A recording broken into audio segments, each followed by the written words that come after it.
Our guest is in the waiting room. Should I let him in? Yeah. All right. Hey! Iron Mike Croft. Hey there. What's up, Mike? Yeah, I'm good. Mark, right? Yes. How you doing? Good. How are you? Good. All is well. So I have, these things, right? Yeah, sure. And there's a mic on these, right? So if you think the audio would be better, I can try to use these. I think he sounds okay. It Yeah, sounds you like sound fine. Okay, great. You sound a little lower than us, like a guest. which I think would make it sound like a real show. Yeah. Which it is. Do you know what show it is, Mike? Do you want to say it? Mag Room on Saturday night. Mag Room on Saturday night. All around the world you can hear them. Hey, hey, hey. Talking about news and kind of funny stuff. Hey, hey, hey. Mag Room. Mag Room. The Mag Room.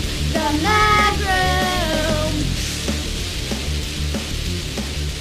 Mike, before you came on, I actually Googled you just to see if you had anything interesting that was there. And there is just a lot of really, and I'll count you in this as well, but a lot of really impressive Mike Crofts.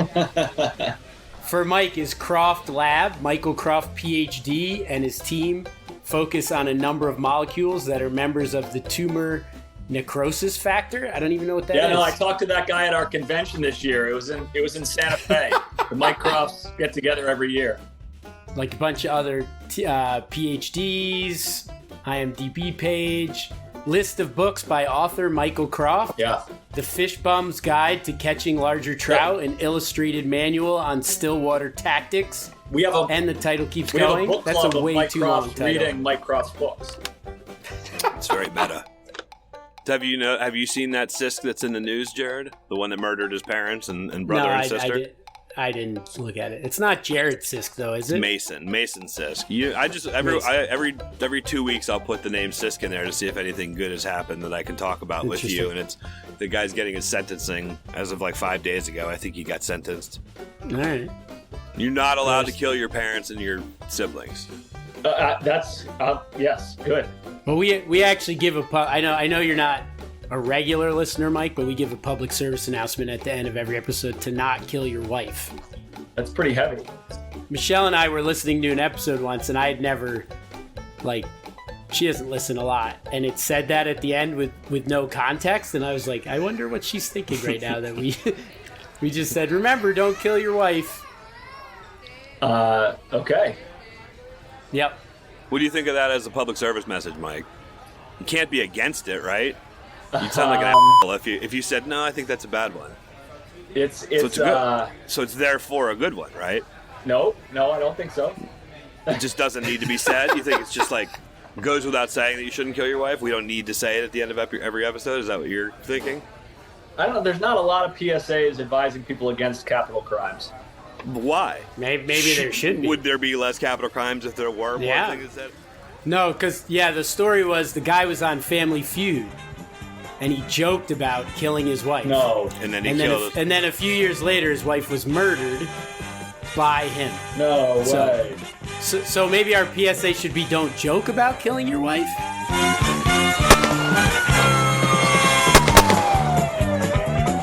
The nexus of Mike coming on the show was the feedback that Mike and Alyssa gave us. Oh, yeah, that they both hated about the show.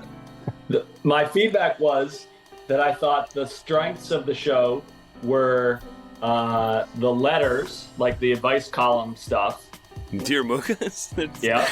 They're not terrible? I thought they were terrible.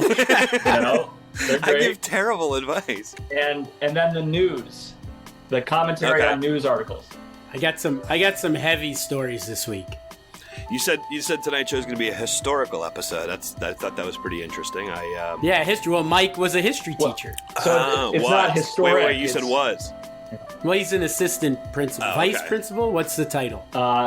Assistant is the formal thing. I've seen vice principal before. What's the difference? I think that's a mostly outdated term. Carries a gun. Oh, really? Yes. Because you would be like, that would be if the principal was murdered, you'd become in charge, and now they don't want that. Did you ever see that show, Miami Vice Principal? Yeah. No, It was really good. We should It was do slick. that. I'll grow more chest hair and. Yeah, lots of linen pants. That'd be cool, dude. I'm not kidding. You would look awesome like that. Straight Miami style. Pinks, teals. Would that be a spin-off, Miami Vice Principal, or a totally different show? No, I think it would be a Saturday Night Live skit. I see. Jared likes to take things too far. I don't know how well you know Jared. Yeah, reductio ad absurdum. His whole life is reductio ad absurdum. Yeah. Mike and I have been friends for over 20 years. Okay, so he knows what. And we've eaten a lot of dinners together, and he's heard all my ridiculousness and still stuck around. So yeah, I think he knows.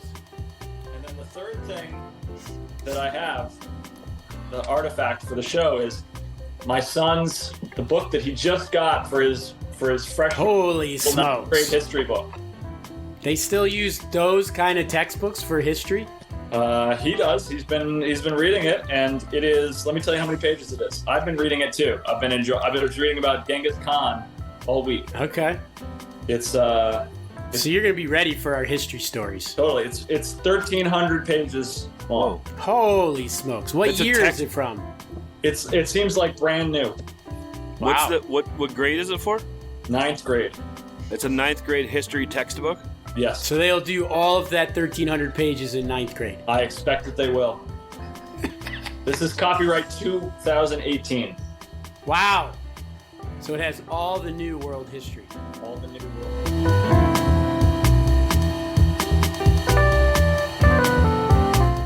All right, so now Mike wants some prepared stuff. I guess we'll move on to the prepared. Yeah, let him run the show. Right. Cool. So I told Jared, this is like the most prepared I've ever been. But then he told me today that it has to be history because Mike says so. I did not say that. I said I'm trying to have themes lately from Mike's feedback. Well, you just had the thing about why is it called the District of Columbia. Do you know why they're called Miranda rights? So Ernesto Arturo Miranda was an American criminal and laborer whose conviction on kidnapping, rape, and armed robbery charges based on his confession under police interrogation was set aside in the landmark U.S. Supreme Court case Miranda versus Arizona, which ruled that criminal suspects must be informed of their right against self-incrimination and their right to consult with an attorney before being questioned by police. This warning is known as a Miranda warning. So he got arrested for a rape. They identified his car. He got pulled over.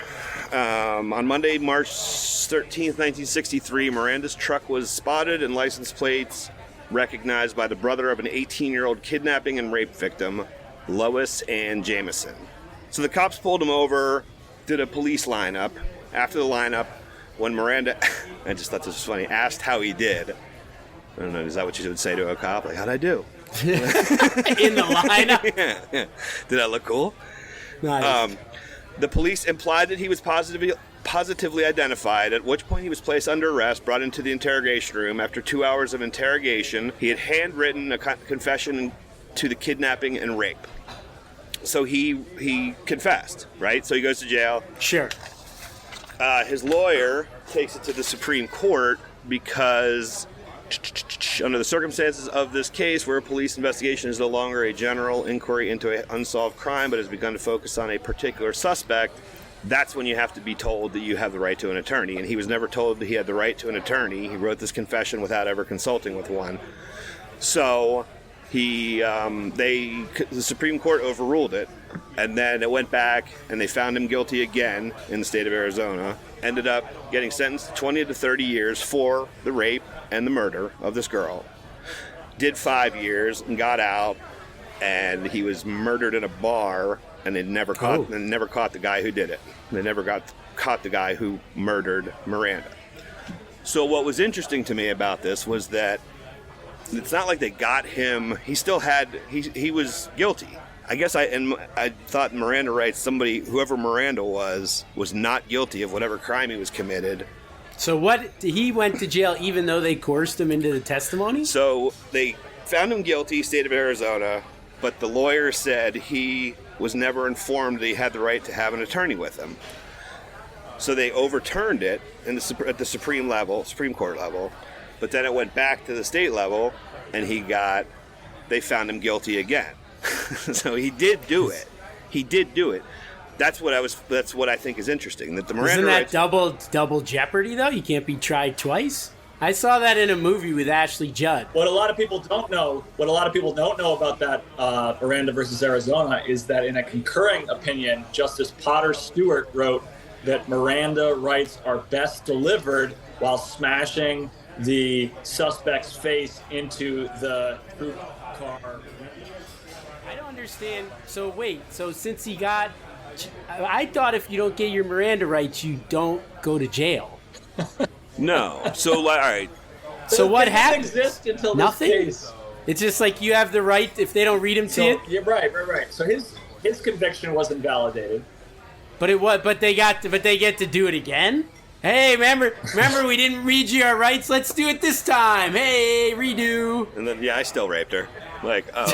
So why do we have to go through all? Why do we have to go through all of this? That was another angle. Because I don't know how.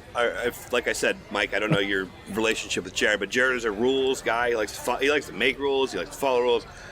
I was curious as to whether or not what you thought of this specifically, Jared, because it's definitely just it's a loophole. He was guilty. Like, did they go afterwards? They said, rapist says what? He goes, what? Done. Thought so. Gotcha again, Buster. It said he made money after he got out of jail by selling Miranda right cards with his autograph on them. Oh. So yeah, he seemed like kind of a scumbag. So we should rename that too, is what you're saying. That's become the theme of this episode.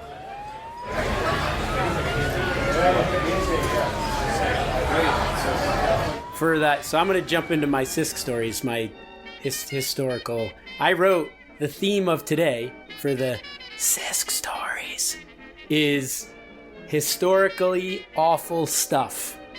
All right, the first story is from GQ. It's called The Race to Catch the Last Nazis.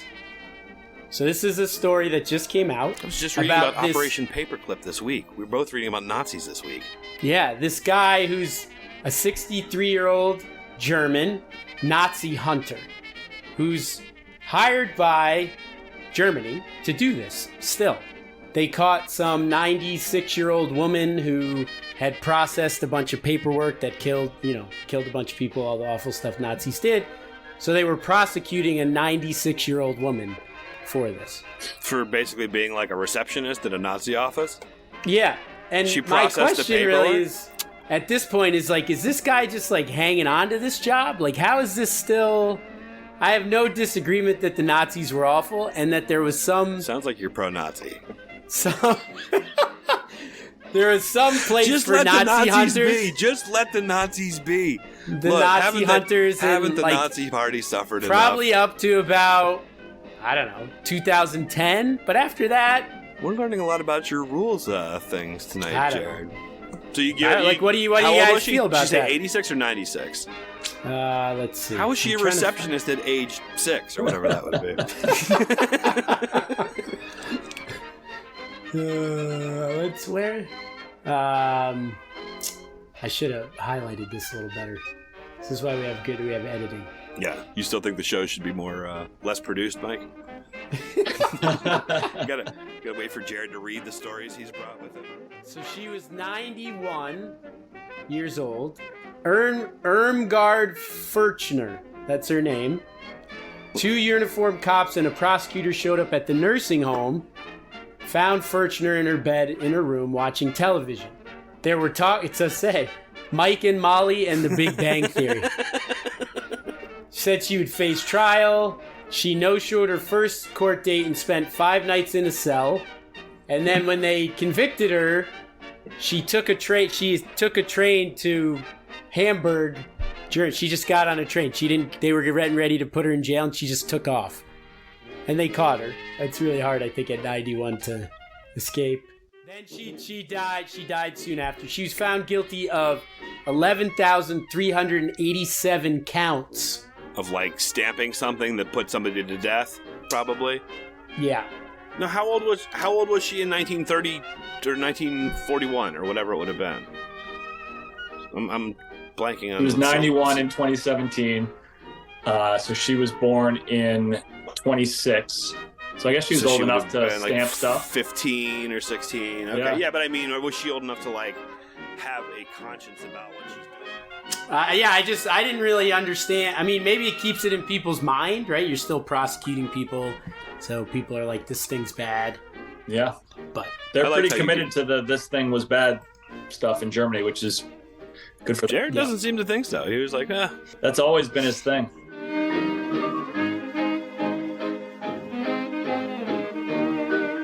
All right, second one from BBC. Ritual mass murder, right? We've talked about it a little bit in the show. Yeah. So, 5 police cars descended on the North Sea Observatory in Chapel Street, Leonards, Lincolnshire on Wednesday night. 22-year-old teacher was teaching 7 students at the Seascape Cafe. 2 dog walkers peered in and then ran away frightened. And it was a yoga class. So everyone was in like a corpse pose, and the people came up and thought it was a ritualistic suicide or killing, because the lady was like moving around the room with candles and everyone was acting dead. So what this made me think was interesting was then I did a deep dive into mass suicides. Yoga. Okay. Like ritualistic suicides. And I was like, this stuff's fascinating. Like awful. Again, remember, this is awful history. Have you ever listened to the actual tape of the Jim Jones thing? I've spent 30 minutes this afternoon reading about Jim Jones. There's audio stuff. Of that whole thing. It's really crazy. Of the end, right? Yep. Do you know about Jim Jones, I don't know Mike? a thing about Jim Jones. Seriously? And I still don't understand how those kids died from doing yoga. I get Tell it me about now. Jim Jones. He was a big deal. He was friends with like Walter Mondale and Jimmy Carter's wife, because he was in San Francisco. It was like a hobnobber. There was a dinner he had for his church or whatever. They all were there. So then he decides they want to live this socialist life, so they're going to set up. There's too much heat. People are getting questions. They're going to set up over in Africa this society. And he's not there at first. And according to the Wikipedia, everything... It's actually Guyana. Yeah, it's off the coast of South America. True. Yeah, sorry. True. That makes... Yeah, that's a lot different. So, South America... Just trying to correct you. Maybe make it seem like you did a little work for this episode. I know. I did a little work. Just that's it. Jim Jones shows up. And it seems like he's like out of his mind when he shows up. He just starts cracking down on everything. And they do like these pretend suicide things. And people want to leave, but they don't let. They have all these guards. Like it seems like it's a bad move, like a TV movie at this point, right? Like you're gonna slip somebody a note. So finally, news gets back to San Francisco. So the congressman, one of the congressmen of San Francisco, goes over there with a group. It's Leo like, Ryan. He's like, I'm gonna check this out. This is insane, right? Goes over there. First, they're not going to let him in. Then they let him in. And some of the people are like, you got to get me out of here. And people tell on him that the people are trying to get out. So they get some people out. They're going to fly out. And basically, a bunch of guys from the thing open fire on the congressman and all the people in the thing. And they kill, like, all of them. And that's when they go back to the place. And Jim Jones is like, all right, now we're all going to die.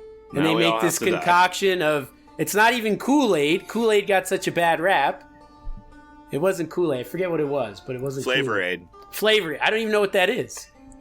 They didn't get the bump. They didn't get the Jim really Jones bump. It's really good Kool-Aid. Kool-Aid got the bump. Now it was successful. Flavor Aid could have been Kool-Aid. Yeah. And they just all drink this stuff. 900-something people died. Come on. You guys have never heard about Jim Jones before this week? I've literally watched like hundreds of hours. All right, I might be exaggerating. Seriously, go listen. If you like morbid, crazy shit, listen to the actual tapes of. You hear the crazy music in the background. Right? You hear little kids crying. Yeah, you hear women wailing. I've watched documentaries about it. There's a movie. I might be able to I think I have it on DVD. I could send you a DVD of who played him? Powers Booth, I think, played him in the movie, if I remember correctly. Interesting. It's a good movie about it. Yeah. It's a cool story. I mean, not a cool story, but it's feel like those Nazi hunters. Feel good story. How do you get so many people to drink the Flavor Aid? It's how do you get so many people to believe you're all right? I'm going to Suriname with this guy. I'm uprooting my life. I'm gonna move to South America. I'm gonna live on a commune with nothing. We have to start from like. There's not even like benches. We're living in the jungle from now on, and me, you, the kids, we're all going. No, I agree with you. The idea that like, what's that scene like? They go home, husband, wife, they're like, hey, listen, there's this guy Jim. I met him. He said we're gonna give away all our stuff and go live with nothing in the floor. Where are we going? I don't know if I'm comfortable with this. I think it's Africa. I don't know. Maybe South America. Are you sure it's not South America? I know you get a lot of those countries confused. One of those places. Vaguely racist. Yeah, you're Eurocentric in your thought. I learned world history from a 1,300-page book, and we didn't get to the geography section. I got bored in the middle of that book too. Said some male members of the group underwent voluntary castration. Yeah, imagine your leader asked you to do that.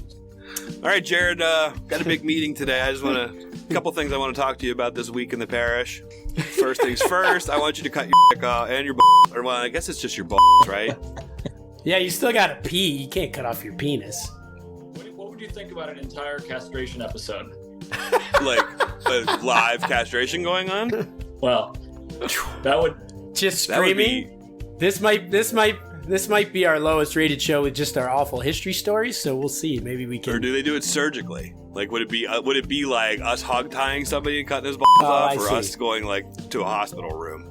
Do we just tell a guest they're going to be on and just do it, and they don't know? We didn't commit suicide. We committed an act of revolutionary suicide, protesting the conditions of an inhumane world. All right. Well, the last one's kind of a feel-good one to end. They've all been pretty good, pretty feel-goody so far. Does everybody remember Benedict Arnold? Yes. The omelet guy, right? Or the breakfast sandwich? Yeah. You know, and I'll start. Guy Fawkes. The rebel. The guy who and he wanted to blow up Parliament. He didn't. But a lot of them do bonfires, right? And they make cool masks about him. The 5th of November. Remember. Isn't that what it is? 5th of November? Yeah. So there's the same thing in America that we have not been celebrating enough. 242 years ago, Benedict Arnold, right before the end of the Revolution, right? Big trader. Loved breakfast. Like he was USA, then he was like selling secrets. He turns over to the British, right? That's why we say, like, still today, you could call someone a Benedict Arnold, Eggs people Benedict. know. Yep. Yeah. Eggs Benedict Arnold, that's an eggs you don't want. That's turned on you. So he went, the last raid, he was from Connecticut. I didn't know that. I figured. His last raid was on New London, and he burned most of New London to the ground. So now what they have is a party in New London every year on September 9th. Oh, you missed it. The Burning of Benedict Arnold Festival. So they have an effigy of him that says traitor on it, and they burn it. And the crowd yells, burn the traitor of it.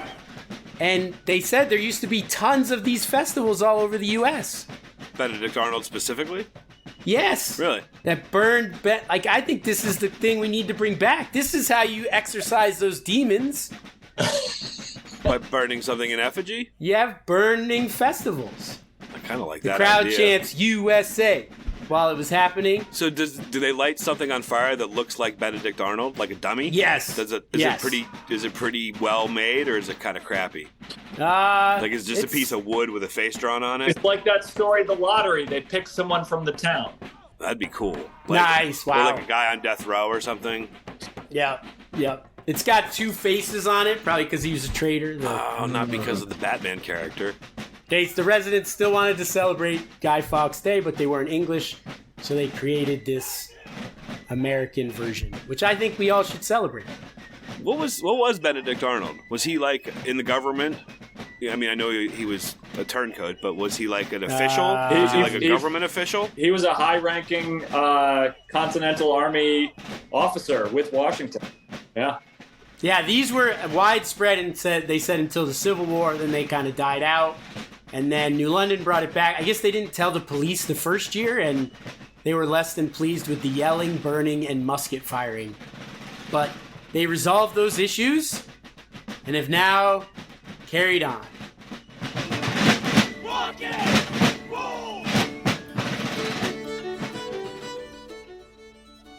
Did you have, was this all that you dreamed of and more, or no? Yeah, I guess intellectually I knew that the sound effects weren't a part of the recording, but like... It still surprised me when there weren't sound effects. Oh, and it's just a boring ass... Yeah, you should listen. And I get to go back on like Wednesday of next week and listen to this conversation.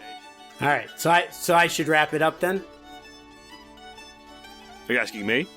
Yeah, you're the guy who has to go. Well, yeah, but Mike was the one that made it a history thing this week, so I thought he was in charge of that. But yes, if you wouldn't mind, I'd like to wrap it up. I apologize if you had a lot more to talk about. No, it's fine. Whatever, you're in charge. It's your thing. It's your cult, Mark. Oh, that would be great. You want me to castrate myself too? I would love it if you guys would be my subjects. You're both married. I'd have wives to fool around with. Is that? Oh, that's definitely a part of my cult. Yes, I get access to your wife, unfettered access. You don't get to have and I get to have sex with your wife. It's like, come on, honey, I don't think I like this cult very much. I'm losing. Did you already sign the paperwork? Because I think we could probably back out of this. All right, I'll wrap it up for you then, Mark, because you have other things to do. Maybe Mike wants to stay on for a few minutes. If you guys want to stay on, that's fine with me. I think I'm gonna get moving. Oh, wow. All right. I just meant catch up otherwise, but all right. Produced by Benedict Arnold. Theme song by Mega Yellox. Email mugaandcisco@gmail.com. Ooh, are you going to promote Mike's hockey games? Watch, what's the website? Oh, I don't know. Northwest Hockey. Northwest Ice Hawks on Northwest Ice Hawks on YouTube. Google or YouTube search. What is it called when you search on YouTube? I don't know. Search on YouTube Northwest Ice Hawks games and listen to Mike. And you could give him some you could email us some feedback. Maybe one of our listeners will listen to one and email us some feedback, and we can read that on a future episode. And if you do that, they usually invite you on the show. We do like letters, though, Mike, so if you ever want to write us a letter, is better. Okay. Send it to the Magroom 10152 Indiantown Road, P.O. Box 9, Jupiter, Florida 33478. Few things, announcements at the end we always do. Put down your phone this week. Yeah. Engage with the world after you listen to this podcast, obviously. Put down your phone.